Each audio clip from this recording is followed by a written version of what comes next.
एकदा स्वागत आहे जीच्या PYQ सिरीजमध्ये. सिंपलसा क्वेश्चन आहे, आधी लॉजिक समजून घ्या. लॉजिकचा अर्थ काय नाही, पॉलिगॉन कुठलाही असू द्या, त्याने काय म्हटलं आहे की मॅक्सिमम अँगल जो आहे तो आहे 171 डिग्री. म्हणजे एखाद्या पॉलिगॉनची जी लास्ट टर्म असेल, ठीक आहे, 171 degree with n sides such that it's angle are in AP. Arithmetic progression आहे आणि कॉमन डिफरन्स दिला 6 डिग्री. किती आला? सिंपलसा क्वेश्चन आहे, डायरेक्ट करू शकतो आपण. एक तर तुम्ही सम ऑफ पॉलिगॉनचा फॉर्म्युला यूज करू शकता जर करायचा असेल, किंवा तुम्ही काय करू शकता, डायरेक्ट फर्स्ट अँगल काढून बाकीच्या गोष्टी पण कॅल्क्युलेट करू शकता. ते कसं करायचं बघा, सिंपल. कुठल्याही पॉलिगॉनचा जो इंटेरियर अँगल आहे तो 171 आहे. So sum of interior angle, sum of interior angle कुठलाही पॉलिगॉन असू द्या, त्याच्या इंटेरियर अँगलची सम फिक्स असते. ते किती असते? 180 इंटू n-2. आता सम करायचं आपल्याला n अँगलची. सो एस सम किती आहे? n/2 twice a. माहित नाही किती आहे, किंवा n/2 into a plus l करू शकतो. हा लास्ट नंबर आहे ना. सो a प्लस l किती आहे? 171. हे पण मेथड यूज करू शकतो. a प्लस l वाला फॉर्म्युला, ठीक आहे. ओके, सॉल्व करून बघूया. एकच व्हेरिएबल आहे पण ॲक्च्युअली दोन कंडिशन काढायचे आहे. की 2 ने मल्टिप्लाय करा, NA प्लस 171N. 2 ने मल्टिप्लाय केलं, हा झाला 360 n-2. ओके, ठीक आहे, काही प्रॉब्लेम नाही. n वाला टर्म आपण एका साईडला घेऊ शकतो. 360 n-720. n तिकडे घेऊन चालू सगळे, बाकी इकडे घेऊन या. NA plus 720 is equals to 360 n-171.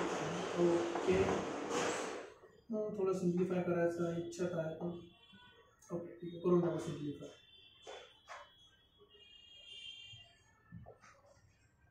ठीक आहे, 189n आणि इकडे काहीतरी आपल्याकडे NA प्लस 720 असंच ठेवतो. ठीक आहे.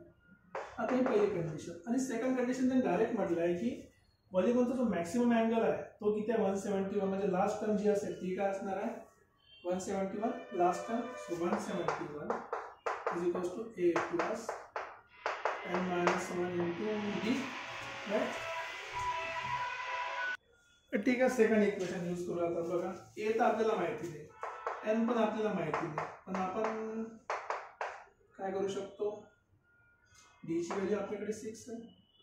ठीक आहे, आपण सिम्प्लिफाय करू. a plus 6n-6 is equals to 171. Okay, a ची व्हॅल्यू काढून तिथे पुट करायची, बस एवढंच काम आहे. a ची व्हॅल्यू जर तिथे पुट केली सगळं आपल्याला मिळून जाईल. चला a काढून घेऊया. हा -6 इकडून प्लस झाला तर 171 plus 6 -6n equals to a. हा झाला 177 -6n इक्वल्स टू a. ही a ची व्हॅल्यू मध्ये इथे पुट करायची आहे, कारण की मला फक्त आन्सर n पाहिजे, किती number of sides. So a म्हणजे n इंटू a ची व्हॅल्यू किती आहे? 177 -6n equals to plus 70 plus 720 equals to 189n. Okay, झालं आपलं कॅल्क्युलेशन. तर सॉल्व करू आता. 177n 6n² plus 720 equals to 189n. सगळं एका साईडला पाठवून द्या. आता हा 6n² तिकडे जाऊन पॉझिटिव्ह झाला, हा झाला प्लस 189n इथे होता, मायनस 177n आला आणि plus 720 equals to 0.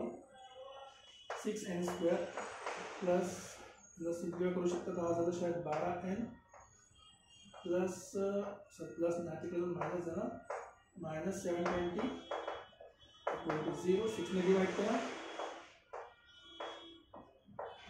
So basically आपल्याला जे इक्वेशन मिळाले खूप सोपं इक्वेशन आहे, तुम्ही डायरेक्टली सॉल्व करू शकता. But still n² plus 2n minus 120 equal to 0. त्याच्यातून जर फॅक्टर आपण काढले, दोन फॅक्टर पॉसिबल आहे. एक तर n+12, कारण की इथे प्लस 2n आहे, आणि n-10. So equals to 0. एक तर n ची व्हॅल्यू -12 असेल किंवा n इक्वल्स टू +10 असेल तर प्लस हमेशा साईड राहणार आहे, मायनस राहणार नाही. तर अशा प्रकारे असे किती साईड्स पॉसिबल आहे ज्याची मॅक्सिमम व्हॅल्यू किती असेल 171 डिग्री आणि कॉमन डिफरन्स आहे 6 आणि आपण AP मध्ये सॉल्व्ह करतो. असे मॅक्सिमम किती साईड पॉसिबल आहे, हा 10 साईडचा पॉलिगॉन आहे. राईट. अशा प्रकारे आपण या पेपरमध्ये जेवढे माझ्याकडे अवेलेबल प्रश्न होते ते आपण सगळे डिस्कस केलेले आहे. परत भेटूया नवीन व्हिडिओसोबत जिथे आपण नवीन आणखी क्वेश्चन सॉल्व्ह करूया नवीन पेपरमधले.